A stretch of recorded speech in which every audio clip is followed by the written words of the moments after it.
예, 안녕하세요. 세뇌 탈출입니다. 지금 미중 전쟁이 거의 이제 핵전쟁급으로 가고 있어요. 그래서 이제 해외 언론에서 나오는 용어는 디지털 철의 장막.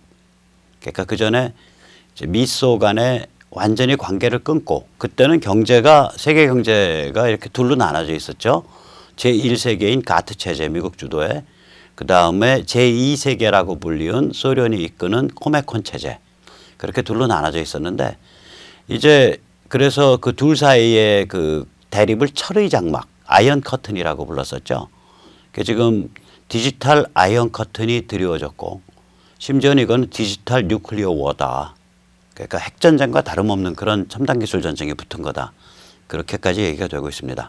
한번 보시죠. 이 박정희 대통령만 5.16을 한 게 아닙니다. 트럼프가 최근에 5.16을 했죠.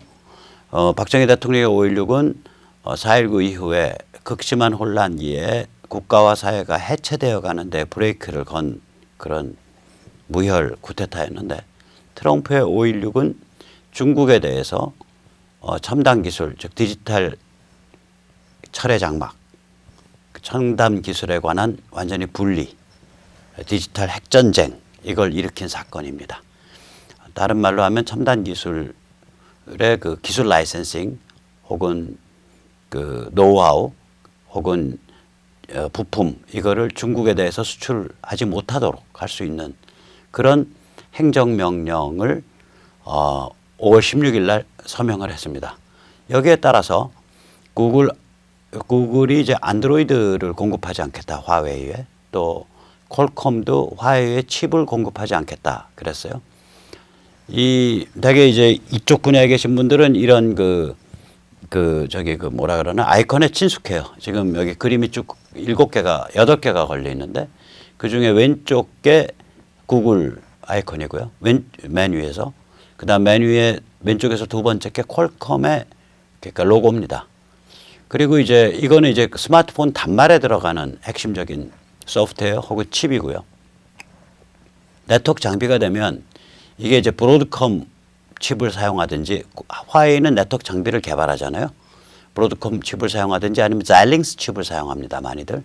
그래서 브로드컴의 그 아이콘이 윗줄 왼쪽에서 세 번째, 자일링스의 아이콘이 윗줄 왼쪽에서 네 번째입니다. 다른 말로 표현하면 브로드컴이나 자일링스 칩을 쓰지 않고 네트워크 장비 만들 수 있냐? 불가능합니다. 서버 장비로 딱 들어가면 너무 잘 아시다시피 인텔 칩을 쓰기도 하고, 그 다음에 특히 이게 이미지를 다룰 때는 엔비디아 칩을 쓰기도 하고요. 그 다음에 또 이미지 다룰 때는 AMD 칩을 널리 사용하기도 합니다. 그래서 인텔, 엔비디아, AMD, 이건 서버 장비 칩들입니다. 이런 거 안 만들고 서버 만들 수 있냐? 이런 거 안 쓰고 불가능합니다. 그 다음에 이제 화웨이 정도의 회사가 되면 그 자체 칩을 개발을 해요. 그 특수 장비들을 만들어야 되니까. 또 삼성 그 모바일 폰에서도 마찬가지지만 화웨이 모바일 폰도 이제 성능을 높이고 단가를 줄이려면 자체 칩을 만듭니다. 그 자체 칩을 만들게 되면 보통 그 칩 안에 CPU 모듈이 들어갑니다. CPU 모듈이라는 건 뭐 따로 이렇게 하드웨어로 박아서 넣는 게 아니라 그 칩 설계 회사들로부터 지적재산권을 라이센싱 받아서 그 CPU 기능을 자기 칩 안에 일부분으로서 포함시킵니다. 이렇게 칩 설계 회사들, 그래서 라이센싱만 해주는데, 설계도를 라이센싱만 해주는데, 여기를 보통 IP 하우스라고 부릅니다. I는 그때 지적재산권, intellectual. 그 다음 P는 propertyship. 그래서 지적재산권을 뜻합니다. IP는. 그래서 IP 하우스 중에 전 세계에서 제일 큰 데가, 유명한 데가 ARM입니다. 영국계 회사인데요. 실제 그 회사의 지배주주는 누구냐면 손정입니다. 소프트뱅크. 일본에. 여기가 영국 ARM이 화웨이 및 그 관계사에게 그 ARM, ARM 아키텍처, ARM 설계도를 라이센싱하지 않겠다, 이렇게 발표를 했어요, 며칠 전에. 이렇게 되면 이제 화웨이 폭망하고요. 화웨이가 기르는 자체 칩 생산 회사가 있습니다. 하이실리콘이라고. 무서운 기세로 성장하고 있는 칩 회사인데요. 하이실리콘도 폭망합니다. 다시 말하자면 이거는 이제 앞으로 중국과 미국 사이의 문제일 뿐만이 아니라 우리나라 LG 같으면 LG텔레콤이 화웨이랑 손잡았죠. 그 라인업을 누구랑 할 거냐를 이제 선택을 해야 돼요. LG텔레콤 하루빨리 화웨이랑 끊고 차라리 다른 데 열심히 다녀보세요. 지금 중국 쪽에 생산을 못 맡기게 되니까 이제 한국에 맡겨야 되는 상태가 되는 거거든요. 그래서 기술과 투자가 이제 이 미중 전쟁에서 어느 쪽에 줄을 쓸 거냐. 미국 진영이냐 중국 진영이냐. 뭐 진영 선택 이거 고민할 것도 없죠. 원천 기술이 다 미국 쪽에 있으니까 당연히 미국 쪽에 줄 서야죠. 이렇게 지금 전개되고 있습니다. 이거는 일종의 맷집 전쟁이거든요. 그러니까 미국이 먼저 먹느냐 중국이 먼저 먹느냐인데 지금 상태를 보면 미국은 경제 성장이 3%대입니다. 무서운 경제 성장이죠. 선진국 20여 개 국가 중에 제일 높습니다. 고용은 50년 만에 최상입니다. 그러니까 실업자 수가 50년 만에 실업률이 최저입니다. 소비자 물가 상승률 거의 없습니다. 거의 없어요. 예를 들어서 중국의 직격탄을 맞은 7개 상품군에 대해서 소비자 상품 중국제 수입하는 거 몇 퍼센트 올랐나 보니까 2.6%밖에 안 올랐어요. 그러니까 이게 왜 그러냐면 중국이 지금 위안화가 7원 가까이 가 있거든요. 그러니까 한 8% 정도 위안화 가치가 절하됐습니다. 미중 전쟁 이후로 8% 정도 절하되니까 중국 생산업자들이 위안화 가치 절하와 그리고 자기들이 손해 보는 거 합쳐가지고 지금 미국 쪽에 소비자 상품 가격을 중국에서 수출되는 소비자 상품 가격을 많이 안 올리고 계속 수출을 하고 있는 상태예요. 그러면 이제 미국 쪽에서 누가 제일 손해 보냐? 애플 같은 데가 손해 봅니다. 중국과 결합형인 그런 기업들이 손해를 봅니다. 애플은 폭스컨이라고 대만계 테리 구오라는 사람을 회장으로 내세운 사실은 중국 공산당의 기업입니다. 회장은 대만 사람이지만 120만 명의 중국인을 고용하고 있는 세계 최대의 하청업체입니다. 폭스컨. 거길 통해서 애플이 생산을 하고 있거든요. 그래서 애플과 같이 중국 결합형 기업만 박살납니다. 그래서 이쪽에서는 지금 입이 이만큼 튀어나와 있어요. 다른 데서는 미국은 다른 게 없어요. 근데 이제 중국의 경우에는 예를 들어서 외국인 직접 투자가 무역전쟁, 미중전쟁이 시작된 이후로 80% 감소했습니다. 경제성장 둔화해서 6%대인데 이게 이제 정부 발표고 사실상 이제 그 세계은행이나 이런 데서는 2% 이하로 보고 있습니다. 참고로 중국은 7% 이하로 경제가 성장하면 이거는 성장을 안 하는 상태로 보시면 됩니다. 그 리카성 지수라고 중국의 철도 이동, 뭐 전력 소비 이런 거 몇 가지를 가지고 중국의 실제 경제 활동을 가늠하는 그런 지수가 있습니다. 리커성 지수에 의하면 중국 경제는 마이너스 성장을 하고 있는 상태입니다. 그 다음에 이제 중국에서는 당연히 지금 저런 이제 그 디지털 철의 장막, 디지털 핵전쟁이 붙었기 때문에 첨단 산업 폭망하고 있습니다.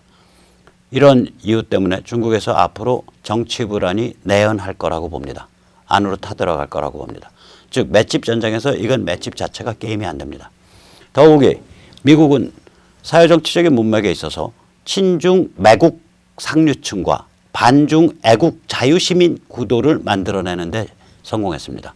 따라서 이제 누구도 감히 나서서 중국을 열렬히 옹호하지 못합니다. 기껏 옹호해봐야 무슨 소리 하냐.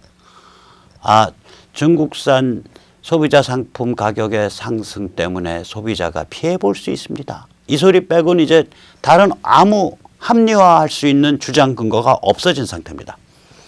따라서 미국이 지금 국내 정치적으로 중국을 완전히 몰아붙일 수 있는 그런 체제를 이미 완성했다고 보입니다.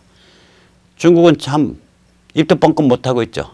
기껏해야 중국 공산당의 뒷작업해서 바이럴, 이거 바이럴이라 그럽니다. 그러니까 유튜브 같은데 중국은 유튜브 안 하니까 웨이보, 위챗 이런 중국식 소셜미디어에 뿌리는 메시지, 뭐 동영상 이런 걸 바이럴이라 그럽니다. 중국 공산당과 인민해방군이 뒷작업해서 뿌린 바이럴의 노래를 보면 이렇게 가사가 흐릅니다. 악당이 싸우기 원한다면 악당을 박살낸다. 글쎄요. 누가 악당인지 잘 모르겠군요. 거기다 이제 화웨이는 오른쪽 그림처럼 화웨이 회장이 얼마 전에 아주 처량한 기자회견을 했죠. 구멍 숭숭 뚫린 비행기가 하늘을 날아가는 그런 사진을 쫙 뿌리면서 사람이 남아 있고 인적 자원이 보호된다면 우리는 일어설 수 있습니다. 이런 소리를 했어요. 망하는 걸 전제로 하고 한 소리죠. 왜냐? 화웨이가 기껏해야 해놓은 짓이 뭐냐? 미국이 혹시 화웨이 칠지 몰라. 그래가지고 화웨이가 한 짓은 3개월 동안에 부품을 비축해 놓은 짓만 했습니다. 그러니까 이 상태로 가면 화웨이는 3개월 후에는 문을 닫아야 합니다. 어마무시한 전쟁입니다. 자, 이런 전쟁을 두고 그럼 평론가들은 뭐라 그러냐? 당연히 국내 기레기들은 샷다마우스 하고 있죠. 아무 소리도 안 합니다. 그러나 해외에서는 이미 이걸 디지털 핵전쟁이라고 부르기 시작했습니다. 뉴클리어 워라고 부르기 시작했습니다. 또 다른 말로 디지털 철의 장막, 아이언 커튼이라고 부르기 시작했습니다. 미국의 메시지는 이렇게 됩니다. 너 그 정도 몸집 가지고 그딴 식으로 개길래? 그래? 그러면 우리가 발전시켜온 과학기술 라이센싱 하거나 혹은 부품 살 수 없어. 너흰 추방이야. 우리가 이끌고 있는 현대 문명의 과학기술 세계로부터 너흰 추방이야. 너희끼리 잘해봐. 위대한 중국인이라며. 한마디로 미국이 주도하고 있는 과학기술 세계에서 중국을 추방하는 그러한 전쟁이 됐습니다. 이게 중국이 여기서 미국이랑 화해를 하려면 다음과 같은 4가지 조치를 취해야 되는데 넷 중에 어느 것도 중국 공산당 인민해방군 체제에서는 실행할 수 없는 조치입니다. 제가 세뇌 탈출해서 이거 거듭 한 이제 3번째쯤 말씀드리는데요. 일단 지정학적 손절매를 해야 됩니다. 북한 포기해야 되고요. 이란 포기해야 되고 베네수엘라, 쿠바, 남사군도, 싱가포르, 파키스탄, 예멘, 지부티 다 포기해야 합니다. 시진핑 정부가 이거 할 수가 없죠. 그거 추진하다간 시진핑부터 날아갈 텐데. 끝까지 가보는 수밖에 없을 겁니다. 시진핑 집단은. 두 번째는 중지해야 됩니다. 뭘 중지해야 되냐? 미국과 한국에 대한 학계, 언론계, 정치권 공작을 중지해야 합니다. 얼마나 치밀하게 이런 공작을 해왔는지는 미국에서는 여러 번 불평의 소리가 나왔지만 한국은 그거 불평할 사람조차 없을 정도로 완벽하게 장악되어 있습니다. 저는 중국 공산당의 18번 구호인 여시구진, 시대와 더불어 함께 나아간다라는 이상한 구호를 그대로 이름을 딴 중앙일보 홍석현 회장이 만든 여시제라는 재단이 친중재단이 아니기만 바랍니다.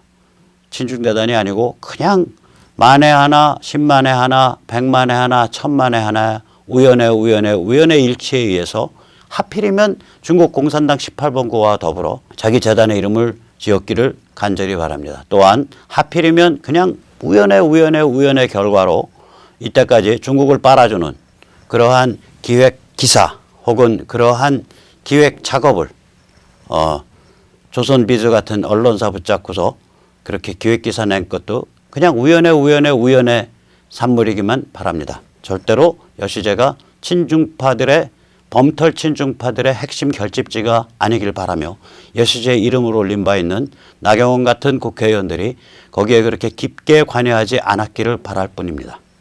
그 다음에 중국이 해야 될 3번째 일은 경제제도를 정비해야 합니다.